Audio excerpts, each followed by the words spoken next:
Para karyawan di kantor ini tak beranjak dari depan lift sambil komat kamit berdoa dengan penuh harap. Rupanya mereka tengah menunggu kedatangan dari sosok unik yang mereka sebut sebagai Owen si manusia koi, sebuah julukan untuk orang yang selalu membawa keberuntungan. Mereka pun langsung membopong Owen menuju ruang pertemuan.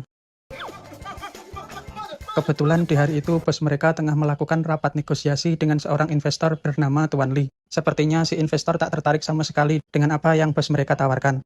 Bahkan Tuan Lee berkata bahwa siapapun orang yang ia tunggu dan akan ia bawa ke ruangan ini, itu semua tak akan merubah keputusan mutlaknya.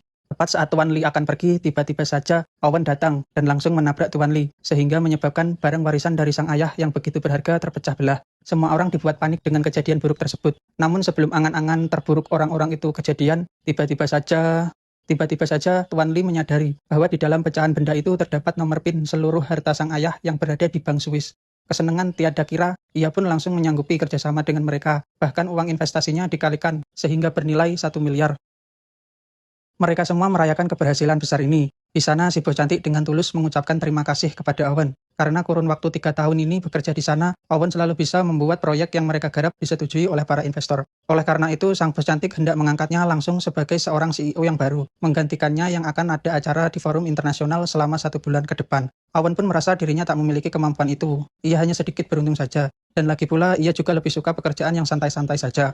Untuk itu, adik si bos cantiklah yang akan ditunjuk, menggantikannya sementara waktu. Direktur baru itu bernama Matthew, seorang lulusan terbaik MBA di MIT.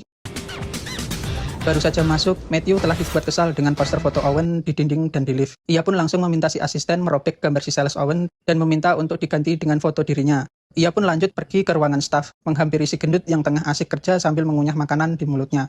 Sifatnya sangat berbeda dengan sang kakak. Matthew yang merasa diabaikan dan tak dihargai pun langsung meminta staf itu untuk pergi. Bahkan teman sebelahnya yang berbisik menanyakan kesalahan yang diperbuat si gendut juga langsung kena imbas pemecatan. Si direktur baru pun akhirnya menuju ke ruangan Owen. Ia dibuat makin emosi ketika melihat Owen tidur di saat jam kerja. Ia langsung membentak Owen hingga terbangun. Tak hanya itu, ia langsung memecat si Owen saat itu juga. Padahal Owen bergadang sampai subuh demi menemani klien mereka. Namun si direktur baru hanya menganggapnya sales rendahan dan banyak membual. Semua karyawan di sana telah mengingatkan si direktur bahwa perusahaan akan kandas jika Owen benar-benar pergi dari sana. Tapi ia berujar dengan gelar MBA-nya, dia yakin perusahaan ini akan ia bawa lebih jaya berkali-kali lipat.